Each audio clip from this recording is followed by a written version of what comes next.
Praise the Lord everyone. आत्मा की आवाज में आप सभी का पुनः मैं स्वागत करता हूं। प्रभु का धन्यवाद करता हूं कि प्रभु ने एक बार फिर से एक नई रोशनी मेरे और आपके जीवन में दी है कि हम इससे पहले कि अपने दिन का प्रारंभ करें, प्रभु के वचन की ओर अपने ध्यान को केंद्रित करें। मेरे प्रियो, मैं दुआ करता हूं, प्रार्थना करता हूं कि मैं नहीं, मेरे होठों के बोल और मेरे मन की विचार नहीं, पर जो परमेश्वर की आत्मा की आवाज मुझसे और आपसे बात करना चाहती है, उस आवाज को आज हम सुनने पाए। सो आइए प्रभु की आवाज को सुनने के लिए सीधे हम परमेश्वर के वचन में चलेंगे और आप मेरे साथ निकाल सकते हैं भजन संहिता की पुस्तक, उसका 41वां अध्याय। मेरे प्रियो, जब हम भजन संहिता की पुस्तकों का मनन कर रहे हैं और हर एक अध्याय का मनन कर रहे हैं, तो एक बात हम सीखने को हमको मिलती है कि दाऊद जब भी परमेश्वर के सम्मुख गया है, जो परमेश्वर का सेवक है, दास है, एक विश्वास योग्य सेवक है, जब जब वो ईश्वर के पास गया तो उसने सिर्फ प्रार्थनाओं को नहीं किया, लेकिन लगातार हम जब इन 40 अध्यायों का मनन किए हैं तो एक बात तो यकीनन हमें सीखने को मिली है कि प्रार्थना कैसे करना चाहिए। हमारी और आपकी प्रार्थनाएं हमारी आवश्यकताओं पर निर्भर होती हैं। जब हमारी आवश्यकताएं हैं तब हम प्रभु के पास जाके प्रार्थना करते हैं, प्रभु को पुकारते हैं, उसको स्मरण करते हैं। लेकिन दाऊद के जीवन से हमें सीखने को मिला कि दाऊद ने अपने जीवन के हर एक क्षण में, हर एक पल में प्रभु को स्मरण किया। वो अपने जीवन के हर एक दुखी क्षणों में भी प्रभु को याद किया और उससे सहायता मांगी। जो बात मैं आपसे कहना चाहता हूं वो ये कि दाऊद जब भी प्रभु के सम्मुख गया और उससे प्रार्थना किया तो उसकी प्रार्थनाओं में एक औपचारिकता सी नजर नहीं आई, लेकिन उसकी प्रार्थनाओं में एक बहुत ही अटूट संबंध, एक जो रिश्ता होना चाहिए वो नजर आता है जब वो प्रार्थना प्रभु से करता है। बेशक कई बार हम इसे प्रार्थना की रीति से लेते हैं कि दाऊद का भजन एक प्रार्थना का भजन है और दाऊद परमेश्वर के सम्मुख अपनी प्रार्थनाओं को रख रहा है। लेकिन मेरे प्रियो, जब हम इन 40 दिनों तक आज 41वां अध्याय मनन कर रहे हैं, जब इन बातों को सीखते हैं तो हम इस बात को पाते हैं कि दाऊद से प्रभु से प्रार्थना नहीं कर रहा है, पर वो जीवन के हर एक पल का स्वाद और अनुभव ले रहा है कि मैं अपने जीवन से अपने प्रभु के सम्मुख सिर्फ विनती को नहीं, पर अपने प्रभु से मैं प्रेम करता हूं, उसका धन्यवाद करता हूं और सबसे बढ़कर उस पर विश्वास करता हूं। हमारी और आपकी स्थिति क्या है मेरे प्रियो? जीवन के सफर में कई बार हम इतने निराश और हताश हो जाते हैं, कई बार हम यहां तक कह देते हैं कि प्रभु को तो मेरी फिक्र नहीं है, प्रभु मेरे विषय में विचार नहीं करता। लेकिन सीखने की आवश्यकता है दाऊद के इस भजन के द्वारा कि विपरीत परिस्थितियों में भी उसने अपने विश्वास को प्रभु से नहीं हटाया, बल्कि यकीनन ये इस बात को कहा, मेरा परमेश्वर मेरे साथ है, और हर एक बात को वो दिल खोल के प्रभु के सम्मुख रखता है। जब वो प्रार्थना कर रहा है तो ऐसा नहीं लग रहा कि एक औपचारिकता है कि वो अपने निवेदनों को प्रभु के सम्मुख रख रहा है, लेकिन ऐसा लग रहा है कि एक गहन वार्तालाप है जो परमेश्वर के साथ वो करता है और अपने अपने जीवन की हर एक उन पलों को प्रभु के सामने बिखेर कर रख देता है। 41वां अध्याय भी बहुत खूबसूरत अध्याय है जो जीवन के एक ऐसे सार को सिखाता है, जीवन में एक ऐसे मूल मंत्र को मुझको और आपको देता है कि अगर आप और हम अपने जीवन में आशीषित होना चाहते हैं, आनंदित होना चाहते हैं और आप ये चाहते हैं कि प्रभु आपकी प्रार्थनाओं का जवाब दे, तो एक काम है जो मुझे और आपको करना है, जो भजन 41वां अध्याय बताता है। क्या कुछ लिखा है भजन में? भजन का लिखने वाला दाऊद कहते हैं, क्या ही धन्य है वह जो कंगाल की सुधि रखता है। वो धन्य कहता उन इंसानों को जो कंगाल की सुधि रखता है। विपत्ति के दिन यहोवा उसको बचाएगा, यहोवा उसकी रक्षा करके उसको जीवित रखेगा और वह पृथ्वी पर भाग्यवान होगा। सो मेरे प्रियो, परमेश्वर का वचन यहां मुझे इस बात को सिखा रहा है कि एक इंसान होने के नाते दूसरे इंसान के प्रति मुझे अपने नम्र स्वभाव को और एक दयावान स्वभाव को रखना है। और इसलिए वचन कहता है जो कंगाल की सुधि रखता है, जो दीन और दुखियों के, जो लाचार है उनकी सुधि रखता है, प्रभु उनकी सुधि रखता है। परमेश्वर का वचन कहता है, जब हम नए नियम में जाते हैं तो वहां एक घटना का वर्णन है। प्रभु का वचन कहता है जब अपने राज में आएगा तो कहेगा, जब मैं बीमार था, जब मैं दुखी था, जब मैं भूखा था, तब तुमने मुझे रोटी दी, जब मैं प्यासा था तुमने मुझे पानी पिलाया। और तब वहां पे लोग खड़े होकर कहेंगे, प्रभु हमने कब तुझे भूखा देखा, कब तुझे प्यासा देखा, कब तुझे कैद खाने में देखा। प्रभु कहेगा, तुमने जो इन छोटों से छोटों के साथ किया है वो तुमने मेरे साथ किया। ये उस ओर इशारा करता मेरे प्रियो कि जीवन के सफर में हम अगर दूसरों के साथ जैसा व्यवहार करते हैं, प्रभु उसका प्रतिफल मुझको और आपको अवश्य देता है। और इसलिए दाऊद जब इस भजन को लिखते हैं तो वो कहते हैं, क्या ही धन्य है वह जो कंगाल की सुधि रखता है। जब हम दूसरों के प्रति दयावंत होते हैं, जब हम दूसरों के प्रति अपने दया को व्यक्त करते हैं मेरे प्रियो, तो उसका परिणाम क्या होता है? वचन कहता है, मेरा और आपका परमेश्वर मेरी और आपकी रक्षा और हिफाजत करता है। उन क्षणों में जब हम और आप अपने जीवन में शत्रुओं से घिरे हुए होते हैं, जब लोग हमारी बुराई कर रहे होते हैं, जब लोग हमारे सर्वनाश की प्लानिंग कर रहे होते हैं, जब लोग ये सोचते हैं कि इसका सत्यानाश हो जाए, ऐसे कई गलत विचारों के साथ हमारे प्रति जब विचारधारा को रखते हैं, परमेश्वर का वचन कहता है कि उनकी विचार मेरे और आपके जीवन की कुछ भी हानि नहीं कर सकते। क्या कुछ आगे भजन में लिखा है, वो कहता है, जब वह व्याधि के मारे शैया पर पड़ा हो तब यहोवा उससे संभालेगा। किसको? जो दया करने वाला है, जो कंगाल की सुधि ले रहा है, जो दीन दुखियों की सहायता कर रहा है। वचन कहता है जब वह व्याधि के मारे अर्थात बीमारी के मारे शैया पर होगा तो परमेश्वर उसको संभालेगा। तू रोग में उसके पूरे बिछोने को उलट कर ठीक कर देगा। मेरे प्रियो, जैसा प्रारंभ में मैंने कहा, जब हम अपने दया भरे स्वभाव को दूसरों के प्रति रखते हैं तो मेरा और आपका प्रभु भी विपरीत परिस्थितियों में मेरे और आपके प्रति अपने दयावंत स्वभाव को व्यक्त करता है। और इसलिए कहा गया है, दया करो तो तुम पर भी दया की जाएगी, दया करो, दयावंत बनो ताकि तुम्हारे जीवन पर भी दया की जाए।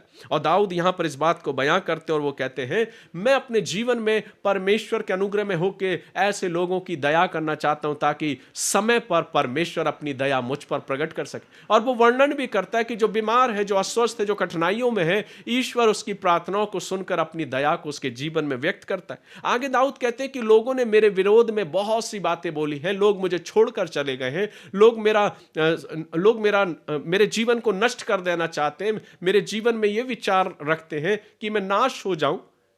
लेकिन परमेश्वर, मैं जानता हूं कि तू मेरे साथ है, तू मेरे संग है। वचन में लिखा है, हे यहोवा मुझ पर अनुग्रह कर, मुझको चंगा कर, क्योंकि मैंने तेरे विरुद्ध पाप किया है। मेरे शत्रु यह कहकर मेरी बुराई करते हैं, वह कब मरेगा?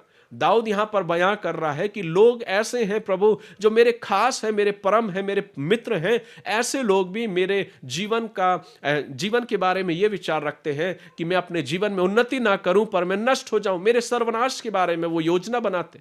9वें पद में दाऊद कहते, मेरा परम मित्र जिस पर मैं भरोसा रखता था, जो मेरी रोटी खाता था, उसने भी मेरे विरुद्ध लात उठाई है। तो यह वचन उस ओर इशारा करता मेरे प्रियो कि कई बार जीवन में हम बहुत से लोगों पर यकीन करते हैं, विश्वास करते हैं और हम सोचते हैं हमारे बहुत ही हितैषी है, प्रेमी है। लेकिन कई बार ऐसा देखने में आया कि कई बार जो हमारा परम मित्र होता है, जो हमारा हितैषी होता है, कई बार वो ही हमारे विरोध में बहुत सारी बातों को करते। कई बार पीठ पीछे बहुत सारी बातों को किया जाता है, लोग आपकी बुराई करते हैं, आपके जीवन को नष्ट कर देना चाहते हैं और ये देखकर आनंदित होते हैं कि ये तो अपने जीवन में कितनी कठिनाइयों से होकर गुजर रहा है, इसकी किसी रीति से सहायता ना की जाए। तो मेरे प्रियो, परमेश्वर का वचन कहता है वो प्रभु मेरे और आपके जीवन को जानता है और जो काम मैंने दया की रीति से किए हैं, प्रभु उसका प्रतिफल मुझको और आपको देता है। और इसलिए दाऊद कहता है, बेशक लोग मेरे विरुद्ध में खड़े क्यों ना हो जाएं, लोग मेरे जीवन का नष्ट ही क्यों ना चाहें, लेकिन मैं जानता हूं मेरा परमेश्वर मेरे साथ है।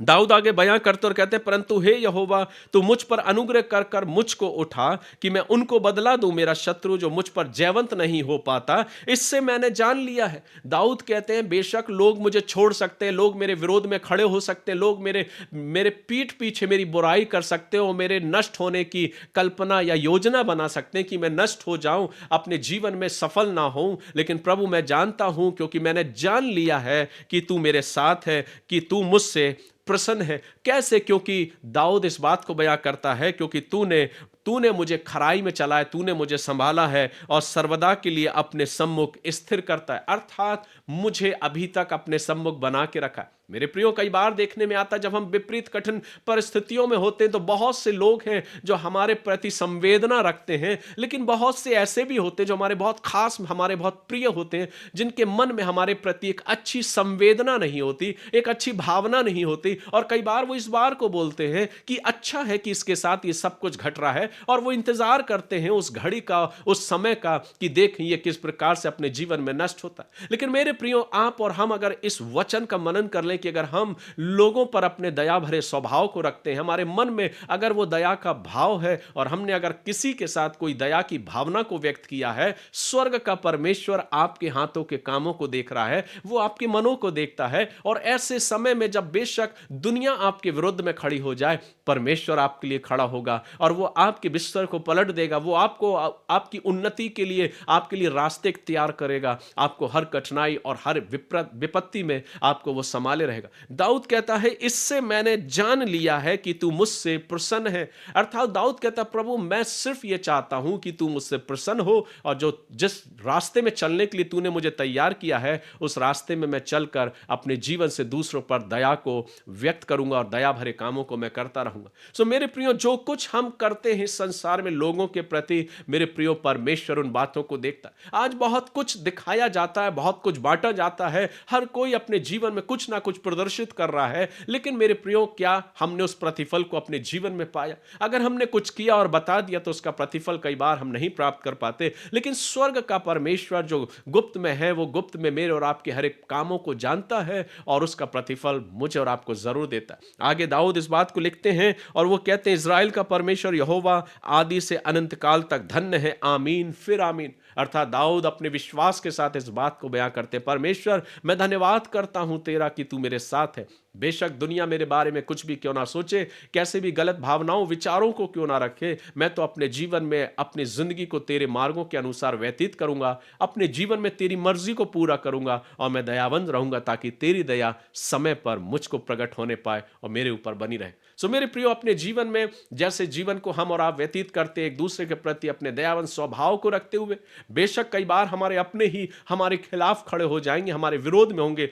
लेकिन हमें अपने जीवन को उनके प्रति अपने दयावंत स्वभाव को रखना है, क्योंकि हम ये जानते हैं कि जब हम दूसरों के प्रति दयावंत होते हैं तो मेरा और आपका प्रभु भी मेरे और आपके प्रति दयावंत होगा, मुझे उन्नत करेगा, आशीषित करेगा। और जिन आशीषों की बात वो करता है, वो कहता है कि वो तुझको जीवित रखेगा, तेरी बीमारी की बिस्तर से तुझे खड़ा करेगा और कठिन परिस्थितियों में भी तुझे थामे रहेगा। सो ऐसे परमेश्वर की हम इबादत और आराधना करते मेरे प्रियो, जो मुझे एक सही मार्ग पर चलने के लिए प्रेरित करता है, एक दूसरे से प्रेम करने के लिए प्रेरित करता है, एक दूसरे के प्रति दयावंत होने के लिए प्रेरित करता है। सो आइए हम अपने स्वभाव को, अपने जीवन को दुनिया के तौर तरीके से बदलने का प्रयास ना करें, पर परमेश्वर के वचन की रीति से अपने जीवन को व्यतीत करें और उस परमेश्वर की आशीष को पाने पाए। आशा करता हूं कि आज का वचन आपको जरूर आशीष प्रदान किया होगा मेरे प्रियो। जो कुछ आपने अब तक किया है, चाहे लोगों के लिए, औरों के लिए, परिवार के लिए, घराने के लिए, बाहर दिन दुनिया लोगों के लिए, मेरे प्रियो ईश्वर आपके हर एक कामों को जानता है। वो कहता है, अगर तुमने किसी को एक ठंडा गिलास पानी पिलाया तो तुम अपने प्रतिफल को अवश्य पाओगे। मेरे प्रियो, आज आपने जो कुछ किया है औरों के लिए, ईश्वर जानता है उसका प्रतिफल वो आपको देगा। और आप अपने जीवन में उस बात का अनुभव कर सकते हैं कि विपरीत परिस्थितियों में